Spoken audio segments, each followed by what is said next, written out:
आम्बेडकर ने प्रारूप समिति के अध्यक्ष की हैसियत से संविधान को आधिकारिक स्वरूप प्रदान किया और वह हमारा आधारभूत ग्रंथ बन गया। यद्यपि हमारे संविधान का कलेवर विस्तृत है, क्योंकि उसमें राज्य के कामकाज की व्यवस्था का भी विवरण है, लेकिन संविधान की संक्षिप्त प्रस्तावना में लोकतंत्र, न्याय, स्वतंत्रता, समानता और बंधुत्व के मार्गदर्शक सिद्धांत सारगर्भित रूप से उल्लिखित हैं। इन आदर्शों से उस ठोस आधारशिला का निर्माण हुआ है जिस पर हमारा भव्य गणतंत्र मजबूती से खड़ा है। इन्हीं जीवन मूल्यों में हमारी सामूहिक विरासत भी परिलक्षित होती है। इन जीवन मूल्यों को मूल अधिकारों तथा नागरिकों के मूल कर्तव्यों के रूप में हमारे संविधान द्वारा बुनियादी महत्व प्रदान किया गया है। अधिकार और कर्तव्य एक ही सिक्के के दो पहलू हैं। संविधान में उल्लिखित मूल कर्तव्यों का नागरिकों द्वारा पालन करने से मूल अधिकारों के लिए समुचित वातावरण बनता है। आह्वान किए जाने पर राष्ट्र की सेवा करने के मूल कर्तव्य को निभाते हुए हमारे करोड़ों देशवासियों ने स्वच्छता अभियान से लेकर कोविड टीकाकरण अभियान को जन आंदोलन का रूप दिया है। ऐसे अभियानों की सफलता का बहुत बड़ा श्रेय हमारे कर्तव्यपरायण नागरिकों को जाता है। मुझे विश्वास है कि हमारे देशवासी इसी कर्तव्य निष्ठा के साथ राष्ट्र हित के अभियानों को अपनी सक्रिय भागीदारी से मजबूत बनाते रहेंगे। प्यारे देशवासियों, भारत का संविधान 26 नवंबर 1949 को संविधान सभा द्वारा अंगीकृत, अधिनियमित और आत्मार्पित किया गया। उस दिन को हम संविधान दिवस के रूप में मनाते हैं। उसके 2 महीने बाद 26 जनवरी 1950 से हमारा संविधान पूर्णतः प्रभावी हुआ। ऐसा सन 1930 के उस दिन को यादगार बनाने के लिए किया गया था जिस दिन भारतवासियों ने पूरी आज़ादी हासिल करने का संकल्प लिया था। सन 1930 से 1947 तक हर साल 26 जनवरी को पूर्ण स्वराज दिवस के रूप में मनाया जाता था। अतः यह तय किया गया कि उसी दिन से संविधान को पूर्णतः प्रभावी बनाया जाए। सन 1930 में महात्मा गांधी ने देशवासियों को पूर्ण स्वराज दिवस मनाने का तरीका समझाया था। उन्होंने कहा था, चूंकि हम अपने ध्येय को अहिंसात्मक और सच्चे उपायों से ही प्राप्त करना चाहते हैं और यह काम हम केवल आत्मशुद्धि के द्वारा ही कर सकते हैं, इसलिए हमें चाहिए कि उस दिन हम अपना सारा समय यथाशक्ति कोई रचनात्मक कार्य करने में बिताएं। यथाशक्ति रचनात्मक कार्य करने का गांधी जी का यह उपदेश सदैव प्रासंगिक रहेगा। उनकी इच्छा के अनुसार गणतंत्र दिवस का उत्सव मनाने के दिन और उसके बाद भी हम सब की सोच और कार्यों में रचनात्मकता होनी चाहिए।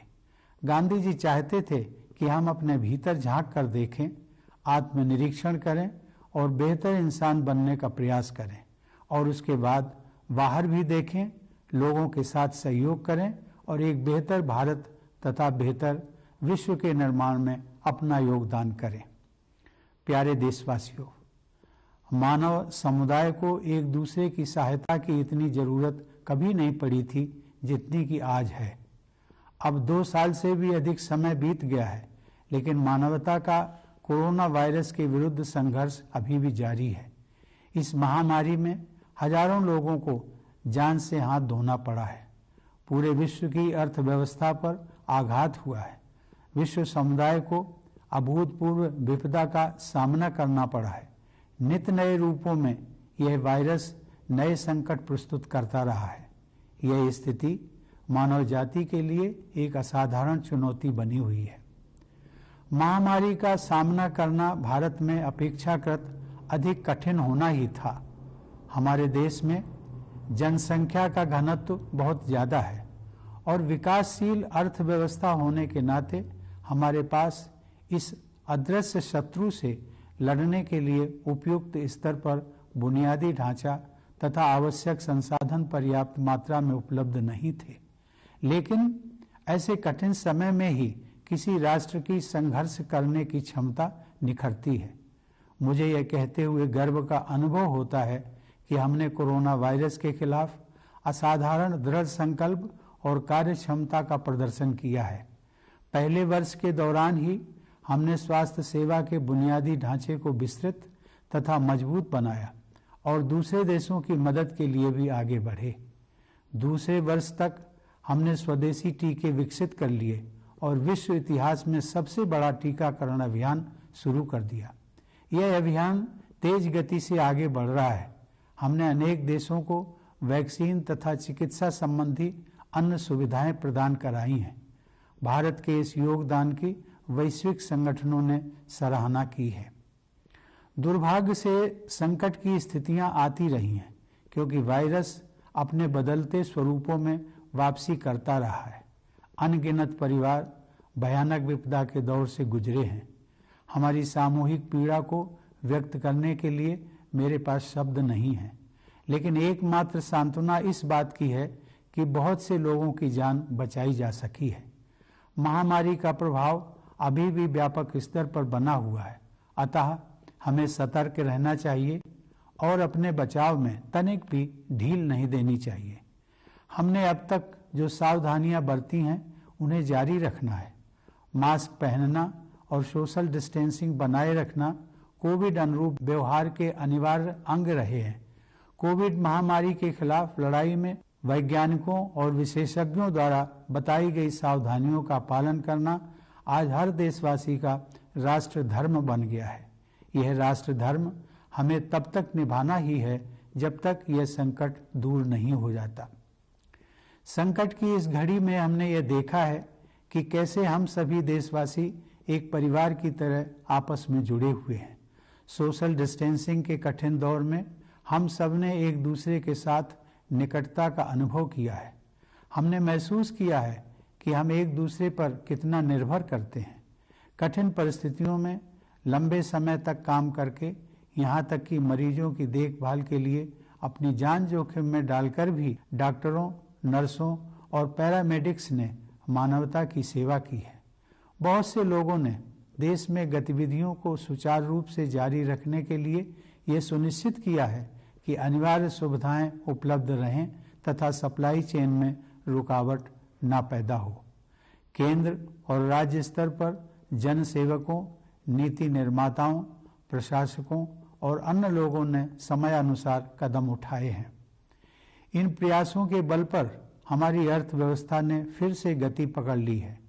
प्रतिकूल परिस्थितियों में भारत की दृढ़ता का यह प्रमाण है कि पिछले साल आर्थिक विकास में आई कमी के बाद इस वित्त वर्ष में अर्थव्यवस्था के प्रभावशाली दर से बढ़ने का अनुमान है।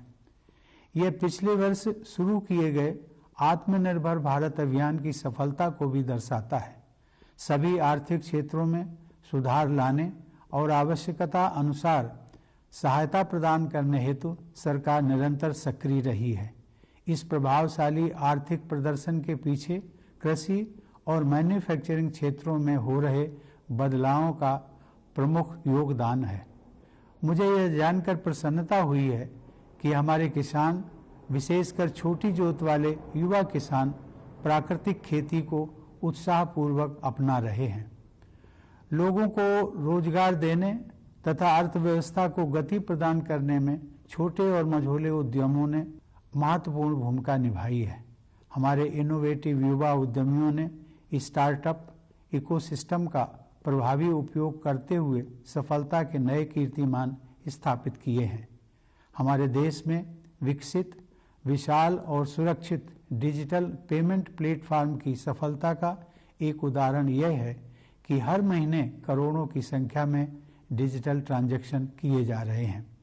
जन संसाधन से लाभ उठाने यानी डेमोग्राफिक डिविडेंड प्राप्त करने के लिए हमारे पारंपरिक जीवन मूल्यों एवं आधुनिक कौशल के आदर्श संगम से युक्त राष्ट्रीय शिक्षा नीति के जरिए सरकार ने समुचित वातावरण उपलब्ध कराया है। मुझे यह जानकर प्रसन्नता हो रही है कि विश्व में सबसे ऊपर की 50 इनोवेटिव इकोनॉमीज में भारत अपना स्थान बना चुका है। यह उपलब्धि और भी संतोषजनक है कि हम व्यापक समावेश पर जोर देने के साथ साथ योग्यता को बढ़ावा देने में सक्षम हैं। देवी और सज्जनों, पिछले वर्ष ओलंपिक खेलों में हमारे खिलाड़ियों के शानदार प्रदर्शन से लोगों में खुशी की लहर दौड़ गई थी। उन युवा विजेताओं का आत्मविश्वास आज लाखों देशवासियों को प्रेरित कर रहा है। हाल के महीनों में हमारे देशवासियों द्वारा विभिन्न क्षेत्रों में अपनी प्रतिबद्धता और कर्मठता से राष्ट्र और समाज को मजबूती प्रदान करने वाले अनेक उल्लेखनीय उदाहरण मुझे देखने को मिले हैं। उनमें से मैं केवल 2 उदाहरणों का उल्लेख करूंगा। भारतीय नौसेना और कोचीन शिपयार्ड लिमिटेड की समर्पित टीमों ने स्वदेशी व अत्याधुनिक विमानवाहक पोत IAC विक्रांत का निर्माण किया है, जिसे हमारी नौसेना में शामिल किया जाना है। ऐसी आधुनिक सैन्य क्षमताओं के बल पर अब भारत की गणना विश्व के प्रमुख नौसेना शक्ति संपन्न देशों में की जाती है। यह रक्षा के क्षेत्र में आत्मनिर्भरता की ओर अग्रसर होने का एक प्रभावशाली उदाहरण है। इससे हटकर एक विशेष अनुभव मुझे बहुत हृदय स्पर्शी लगा। हरियाणा के भिवानी जिले के सुई नामक गांव में उस गांव से निकले कुछ प्रबुद्ध नागरिकों ने संवेदनशीलता और कर्मठता का परिचय देते हुए स्वप्रेरित आदर्श ग्राम योजना के तहत अपने गांव का संकल्प कर दिया है। अपने गांव यानी अपनी मातृभूमि के प्रति लगाव और कृतज्ञता का यह एक अनुकरणीय उदाहरण है। कृतज्ञ लोगों के हृदय में अपनी जन्मभूमि के प्रति आजीवन ममता और श्रद्धा बनी रहती है। ऐसे उदाहरण से मेरा यह विश्वास दृढ़ होता है कि एक नया भारत उभर रहा है, सशक्त भारत, संवेदनशील भारत। मुझे विश्वास है कि इस उदाहरण से प्रेरणा लेकर अन्य सक्षम देशवासी भी अपने अपने गांव एवं नगर के विकास के लिए योगदान देंगे। इस संदर्भ में आप सभी देशवासियों के साथ मैं एक निजी अनुभव साझा करना चाहूँगा। मुझे पिछले वर्ष जून के महीने में कानपुर देहात जिले में स्थित अपनी जन्मभूमि अर्थात अपने गांव परौंख जाने का सौभाग्य मिला था। वहां पहुंचकर अपने आप ही मुझमें अपने गांव की माटी को माथे पर लगाने की भावना जाग उठी, क्योंकि मेरी मान्यता है कि अपने गांव की धरती के आशीर्वाद के बल पर ही मैं राष्ट्रपति भवन तक पहुंच सका हूं। मैं विश्व में जहां भी जाता हूं, मेरा गांव और मेरा भारत मेरे हृदय में विद्यमान रहते हैं। भारत के जो लोग अपने परिश्रम और प्रतिभा से जीवन की दौड़ में आगे निकल सके हैं, उनसे मेरा अनुरोध है कि अपनी जड़ों को, अपने गांव, कस्बे, शहर को और अपनी माटी को हमेशा याद रखिए। साथ ही आप सब अपने जन्म स्थान और देश की जो भी सेवा कर सकते हैं अवश्य कीजिए। भारत के सभी सफल व्यक्ति यदि अपने अपने जन्म स्थान के विकास के लिए निष्ठापूर्वक कार्य करें तो स्थानीय विकास के आधार पर पूरा देश विकसित हो जाएगा। प्यारे देशवासियों, आज हमारे सैनिक और सुरक्षाकर्मी देश अभिमान की विरासत को आगे बढ़ा रहे हैं। हिमालय की असहनीय ठंड में और रेगिस्तान की भीषण गर्मी में अपने परिवार से दूर वे मातृभूमि की रक्षा में तत्पर रहते हैं। हमारे सशस्त्र बल तथा पुलिसकर्मी देश की सीमाओं की रक्षा करने तथा आंतरिक व्यवस्था बनाए रखने के लिए रात दिन चौकसी रखते हैं, ताकि अन्य सभी देशवासी चैन की नींद सो सकें। जब कभी किसी वीर सैनिक का निधन होता है तो सारा देश शोक संतप्त हो जाता है। पिछले महीने एक दुर्घटना में देश के सबसे बहादुर कमांडरों में से एक जनरल बिपिन रावत, उनकी धर्मपत्नी तथा अनेक वीर योद्धाओं को हमने खो दिया। इस हादसे से सभी देशवासियों को गहरा दुख पहुंचा। देवी और सज्जनों, देश प्रेम की भावना देशवासियों की कर्तव्य निष्ठा को और मजबूत बनाती है। चाहे आप डॉक्टर हों या वकील, दुकानदार हों या ऑफिस वर्कर, सफाई कर्मचारी हों या मजदूर, अपने कर्तव्य का निर्वहन निष्ठा व कुशलता से करना देश के लिए आपका प्राथमिक और सबसे महत्वपूर्ण योगदान है। सशस्त्र बलों के सर्वोच्च कमांडर के रूप में मुझे यह उल्लेख करते हुए प्रसन्नता हो रही है कि यह वर्ष सशस्त्र बलों में महिला सशक्तिकरण की दृष्टि से विशेष महत्वपूर्ण रहा है। हमारी बेटियों ने परंपरागत सीमाओं को पार किया है और अब नए क्षेत्रों में महिला अधिकारियों के लिए स्थायी कमीशन की सुविधा आरंभ हो गई है। साथ ही सैनिक स्कूलों तथा सुप्रतिष्ठित नेशनल डिफेंस एकेडमी से महिलाओं के आने का मार्ग प्रशस्त होने से सेनाओं की टैलेंट पाइपलाइन तो समृद्ध होगी ही, हमारे सशस्त्र बलों को बेहतर जेंडर बैलेंस का लाभ भी मिलेगा। मुझे विश्वास है कि भविष्य की चुनौतियों का सामना करने के लिए भारत आज बेहतर स्थिति में है। 21वीं सदी को जलवायु परिवर्तन के युग के रूप में देखा जा रहा है और भारत ने अक्षय ऊर्जा के लिए अपने साहसिक और महत्वाकांक्षी लक्ष्यों के साथ विश्व मंच पर नेतृत्व की स्थिति बनाई है। निजी स्तर पर हम में से प्रत्येक व्यक्ति गांधी जी की सलाह के अनुरूप अपने आसपास के परिवेश को सुधारने में अपना योगदान कर सकता है।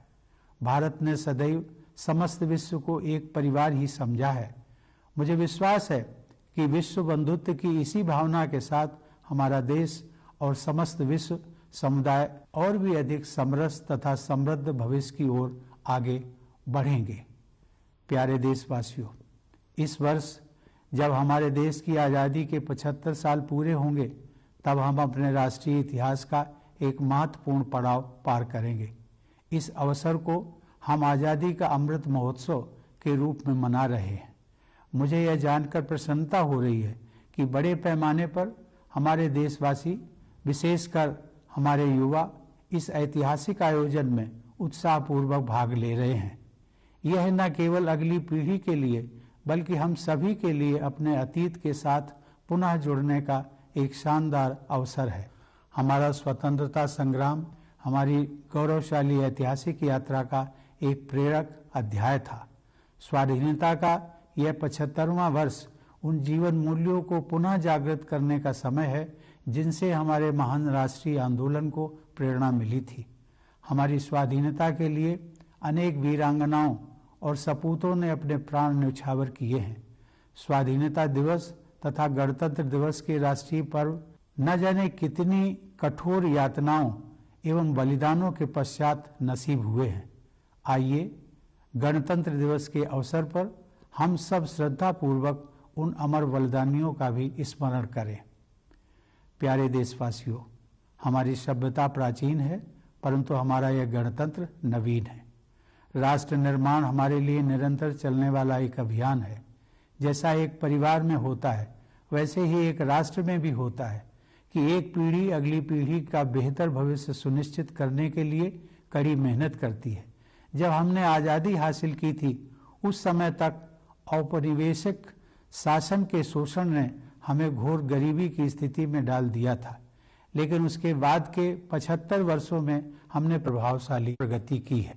अब युवा पीढ़ी के स्वागत में अवसरों के नए द्वार खुल रहे हैं। हमारे युवाओं ने इन अवसरों का लाभ उठाते हुए सफलता के नए प्रतिमान स्थापित किए हैं। मुझे विश्वास है कि इसी ऊर्जा, आत्मविश्वास और उद्यमशीलता के साथ हमारा देश प्रगति पथ पर आगे बढ़ता रहेगा तथा अपनी क्षमताओं के अनुरूप विश्व समुदाय में अपना अग्रणी स्थान अवश्य प्राप्त करेगा। मैं आप सभी को पुनः गणतंत्र दिवस की हार्दिक शुभकामनाएं देता हूं। धन्यवाद। जय हिंद।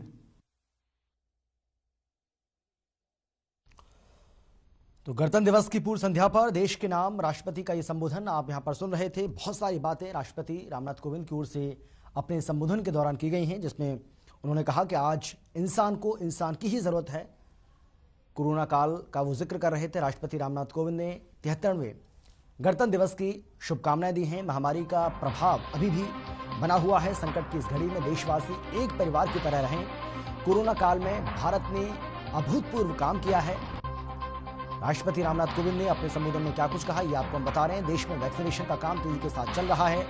देश में डिजिटल ट्रांजैक्शन को लगातार बढ़ावा दिया जा रहा है। संकट की इस घड़ी में भारत ने एकजुट होकर काम किया। भारत की अर्थव्यवस्था धीरे धीरे पटरी पर लौट रही है।